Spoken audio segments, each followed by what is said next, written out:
On the methodological or historiographic side of the juvenile mystery, though we can't be evidentially positive that his diary is a forgery, it almost certainly is. Why it was forged will probably remain a mystery, though we do know that Petrov disliked the church and loved a good story. The significance of the forgery is clear. It prejudiced Juvenile's good name and therefore the good name of the church. Historiographically, we know what happened in the case of the lost tree-bearing colony, and we know why it happened. Here the most important answers to the so what question are again historiographical, and are these. Methodologic errors can waste the time of scholars and researchers and delay what appears to be a need for archaeological investigation. We have sketchy information about how Sunrudna got lost and why, but we don't know where it was. If we did, I assume we can. If we did, perhaps the archaeological anthropologist could unearth new evidence of prehistoric life on the Kenai and could propose from that evidence useful resolutions of the so what question. We know what happened in the naming of the peninsula as far as I went, and why. And the third question is more difficult. In fact, the long-range significance escapes me. Perhaps the accuracy of native names has been or is a social or political issue. I don't know. Well, this is only a crude effort to answer our three questions.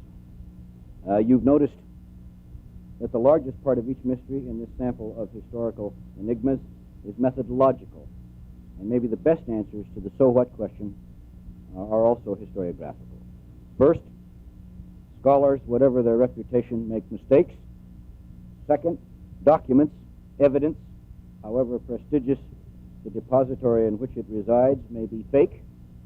Third, the second and third questions, the why and so what questions aside, given the state of historical inquiry in some fields, the first question, what happened, may be the most important question.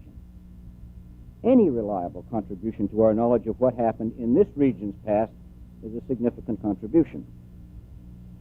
Fourth and finally, historical research rewards the practitioner not just in the satisfaction of knowing and the satisfaction of knowing first, but like the storyline of a good detective story, a good whodunit, the investigative process itself may be a heck of a lot of fun. And those of you who haven't tried it, I hope after this conference you will. And with that, I'll await any questions that the audience may have. Any questions? Have I encouraged anybody to do any of this research? Okay.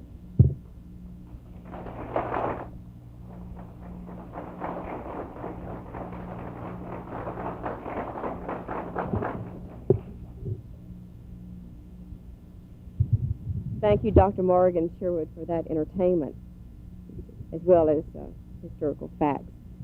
We are going to prepare now to hand out our project for this conference, and that is our book. We will have students handing them out to you. Just one momento.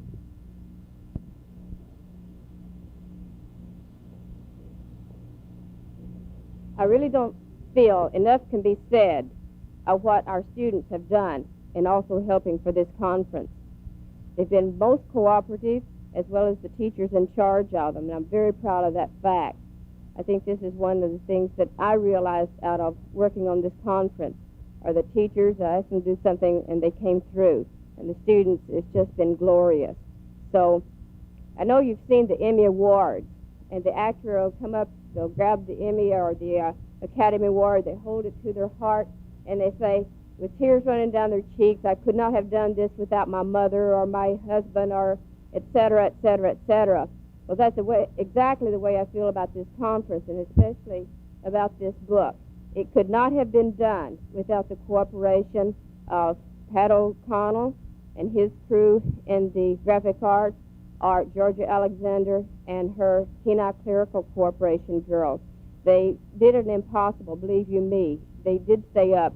The half days, girls stayed to type. The fellows were working this weekend and putting this book together, and they did stay up late last night. This morning, Mr. O'Connell, early this morning, and putting this book together, and so it is a work of art. Another thing to brag about, one student was very, well, bashful or something, but Mike Letzering did the cover of your program, which is the same thing here, and he didn't sign it. I was asked him to be sure to sign his work, and he did not. And I've known that, I would have put acknowledged who did the drawing on the back on the acknowledgments, and it is Mike Letzering. So credit should be given to that student who did the cover. I noticed that the students did sign their artwork throughout the book. So with that in mind, we will prepare to hand out the books. There's one thing that I'd like to mention is that if you're a teacher with X number of students, you get one book. We're going to be sending these books out to the libraries throughout the peninsula, to the university library, to many other areas. So if you have so many students, well, the teacher gets one, and they are free, and one will be given to each person. Dr. Robert Frederick of the Department of History of the University of Alaska now speaking.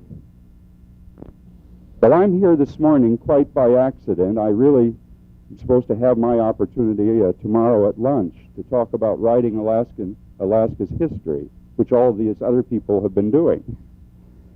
But I do want to bring greetings from the Alaska Historical Society to you, to each one of you, and to those who have put on this conference. On behalf of the President, William Jorgensen, who is now in his second presidential year. Some of us have served as presidents before, but they never thought we were good enough to renew the option. But we have a fine president from Juneau, Bill Jorgensen, and he's very sorry that he can't be here today. He was away from his desk there for 10 days in the last week, and he simply couldn't be with us this morning. I'm sorry. But the Alaska Historical Society is made up of over 50 units, and it really is it is the creature of the local historical societies, the exhibit facilities, and the museums across Alaska. These are public and private entities. But it is these groups that came together and established the Alaska Historical Society. I think one of the most cheering developments is that as some of us who have inherited a Western tradition and some of the Western tools and are just beginning to learn something about the Eastern tools, and we're going to be hearing about that this morning and throughout this conference, that somehow we have discovered that the idea of a society or an organization or a group of people of like mind, or at least not really like mind, but like concerns, this tool is rapidly being used in the rural areas of Alaska. The last 5, I believe it's correct to say that the last 5 historical societies which have been founded around this state are in the Alaskan bush.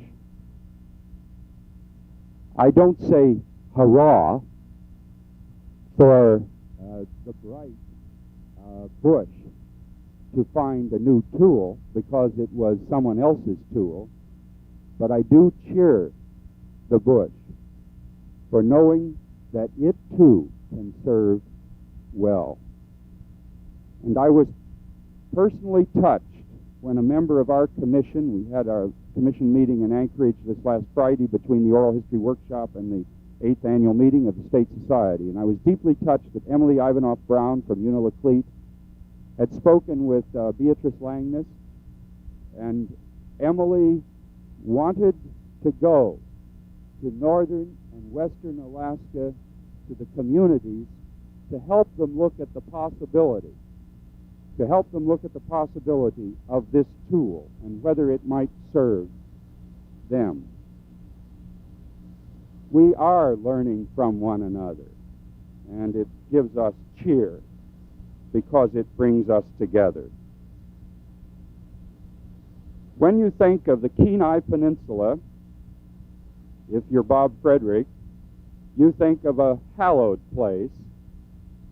I only hope that you people who live here can keep it that way. I suppose you should do like Oregon and shut the rest of us out. There ought to be a gate there at the top of the pass. You know, Anchorage'ites stay the hell away. I hope this isn't recording. But Kenai has been a sanctuary for my sons and our daughter and my family through the years, a very precious sanctuary.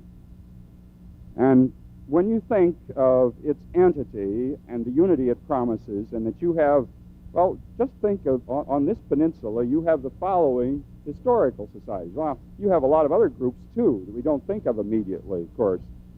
Libraries and bicentennial committees and schools, public schools, and so on, and many other organizations that are interested, and senior citizens groups, and so on. You've got the Hope and Sunrise Historical Society up north here, the Whittier Historical Society, the Kenai Historical Society, the Damon Memorial Historical Museum, the Kasilof Area Historical Society, the Homer Society of Natural History. And if you really want to draw circles beyond your peninsula, then you're really in trouble, because you get into Cordova and Prince William Sound and the Kodiak and Aleutians Islands, and up there the Cook Inlet Society. But you see what you have? You have something that probably no other spot in Alaska has. You have a promise and a potential, and you know what you have because you've created the Kenai Area Historical Association. You are organized, and so now you have the tools to create. James Cook, during the American Revolution, I'm so pleased that Morgan posed the question about what was the true motivation of Ben Franklin in the Carte Blanche, the letter of marque. James Cook, when he was entering those two ships not very long ago, the mouth of the estuary which now bears his name. By the way, you do remember it was named, however, later Cook's River, not Cook Inlet. And when he came to this body of water, he was still in search of a guiding star. He was still in search, really, of many things, but one was the Northwest Passage. And if you go back to Cook's journal, and you really should, it's an exciting passage to read, because the day was dawning. He'd spent 8 days in Prince William Sound. He'd gone up every little cove, thinking that maybe this was it. And remember, it wasn't the first time he was doing this. This was a pattern which he followed. And finally, then he came out and was entering just the lower part of this precious inlet. The fog was such, as many of you who spend time in Kachemak Bay or down here at Kenai know. We don't know anything about this in Anchorage. But the fog was such that the peaks were above the fog, and as Cook reports in his journal, he thought perhaps this really was the passage, that when the fog would raise, there would be a passage. In a few moments, the fog did rise, and he reports his disappointment. But he makes a brief apology, and I don't have the quotation with me now, and I haven't memorized it. I will just exhort you to read it. It's a lovely 2 or 3 sentences. It's an apologia for the time he was going to commit to Cook Inlet and its exploration, because he knew that the winter was coming down upon him, and that every hour he spent in Cook Inlet, every minute he spent in Cook Inlet, charting it, making notes upon it, exploring it, he was losing in his northward search for the passage. So he makes these comments and hopes that someday his labors will prove valuable to others. Perhaps this isn't time wasted, he said in a manner. But I think the most significant significant entry that he made in that journal were 2 phrases, which we've come to forget here. His master's mate, as he was a master's mate, he never went to the Royal Academy. I mean, he never was a Royal Navy man. He received a direct commission because he knew so damn much about his craft. He took the apprenticeship in another way, if you will, and was one of the best cartographers I think the world has ever known, the modern world surely. And Henry Roberts, his master's mate, placed on the chart this name for this body of water, the Gulf of Good Hope. Now, truth, he put it down before the fog raised. But he also placed a name upon this plateau, this land we find ourselves, this school we meet in. He saw its quality. He saw it as a plateau, an area that was inhabitable, and indeed I think that he had seen native peoples too. At least they had been reported. He'd been seeing them along the way. So he knew it was a good place for a habitat of man and animals, other animals. And Henry Roberts penned this name upon the Kenai Peninsula, the land of good prospect. How much he knew. I would only ask that each one of us come to appreciate something of the vastness of the historical environment of all of Alaska, and of, especially in these next days, our land of good prospect. I hope we can each learn to have a reverence for the face of the land itself, which after all is the area which shapes our own life. It is all we have nothing else, and so there must be a reverence for the face of the land itself. But I hope, too, that we can increasingly be aware of the evidences of material culture, that we can preserve these if they're worth preserving, that we, most important, can work toward the preservation of the mind and the spirit. And as Morgan has said, and others will say, I'm sure the preservation of that mind is difficult, because it is not singular mind, it's minds. I've often laughed at the title that Frederick Arts gave to his book, a magnificent volume on the Middle Ages. He called it The Mind of the Middle Ages, but it really is Minds of the Middle Ages. And Clark Whistler's final chapter in that book on the American Indian, called The Mind of the Indian.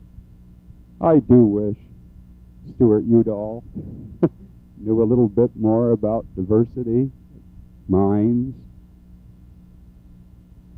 I hope that each one of us out of this conference, through the publication, what an extraordinary job. I have never been to a conference that issued its proceedings ahead of time, Morgan. We've got a hell of a lot to learn. Beautiful, because it's now. It's when people want to hear about it. You feel as if you can listen and you don't have to take all these notes. This is a fine tool. You are so fortunate you're provided with this.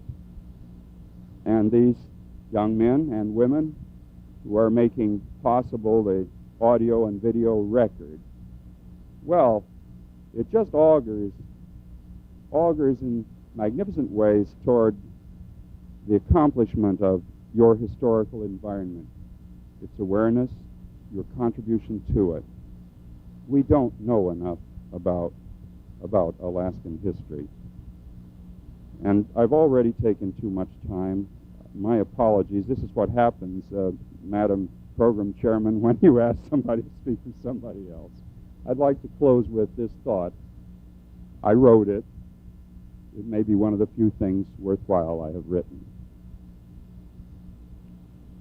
Perhaps the greatest need of multicultural Alaska is a sense of unity in diversity. The great land contains a cross-section of some very ancient Old and New World cultures, as well as Asian and Western cultures in their modern form. The 49th state offers an ethnographic laboratory in which expressions of creativity can be discovered in many elements and areas of cultural identification. One learns more about oneself through studying a different society, ethnic group, or civilization. Recognizing diversity as a fact in the universe, it can be celebrated for the richness it brings to our human scene. It is just this wealth of cultural variety which could enhance the quality of life for all Alaskan citizens. Unity may be reached through cross-cultural understanding and appreciation that the world and its peoples are complex, that many different parts constitute the whole, that all traditions offer something to the collective human experience.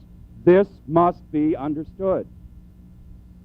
The purpose of history, it seems to me, has ever been to enlighten, to make clearer, to create greater understanding and appreciation.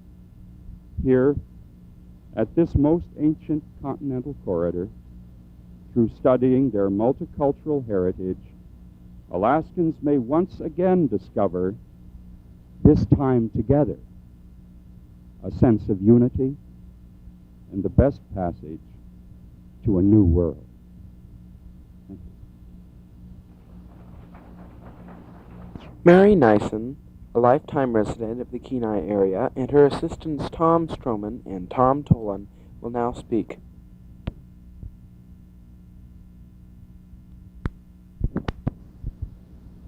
I think this is great. This is certainly impromptu. These people did not know they would be speaking until just about an hour ago. Tom about 10 minutes ago. So I think that's great, and I think they deserve a hand before they begin.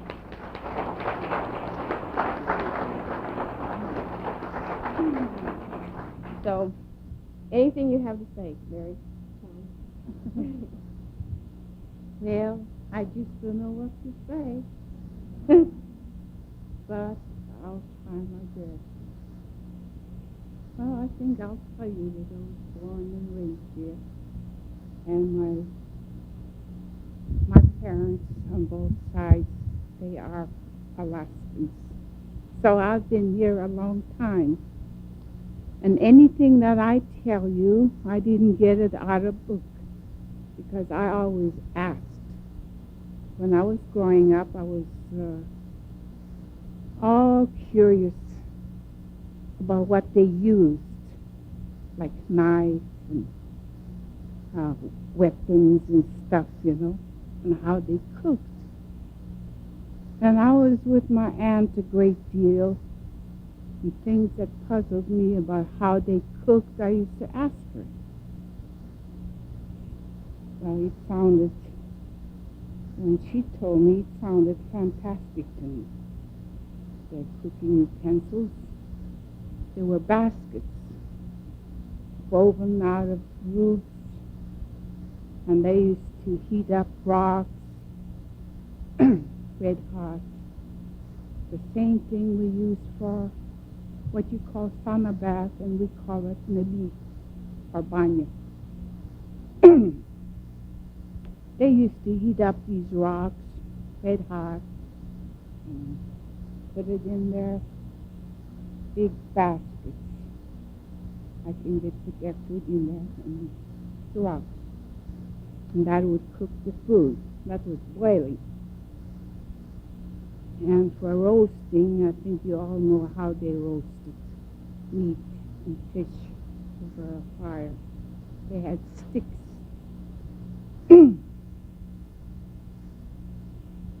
And another thing that puzzled me was how they cleaned their fish, the knife part.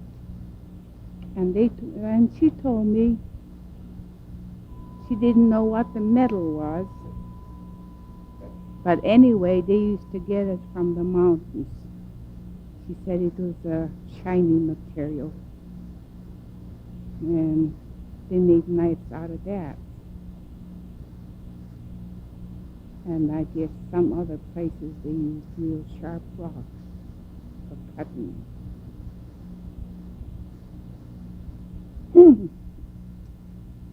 And I asked my father, he was born 1884. I used to ask him about Kenai, I lived here. I was born here, and I lived here all my life. But in 1884, after that, when we was going to school, the village was at Skituk, what we call Skituk. Skituk is where the FAA installation is. Used to be. That was Skituk. That's where they had their village. And then the priests come. Father Juvenali, I think he was one of the first priests and teacher that came here. He told me he went to school from Skituk to Kenai because they were building the church. And they taught Church Slavonic and some English because I saw some paper, some school papers with corrections in it. And my father went to school from there. And I think they moved from Skituk when this church, Holy Assumption, was finished. I think they start, well, anyway, it took about 13 years. His father, John, was here, and he is the one that was instrumental in getting all these buildings done. The church and the school, the old Russian school. I understand that the old Russian school was the logs from the first church where the chapel is. They tore that down and made this Russian school. This school was used for a lot of things.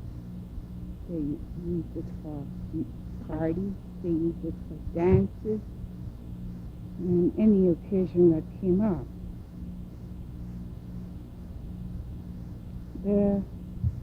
This Holy Assumption Church was finished in 1906. It was completed. And my father is the one that told me all about it.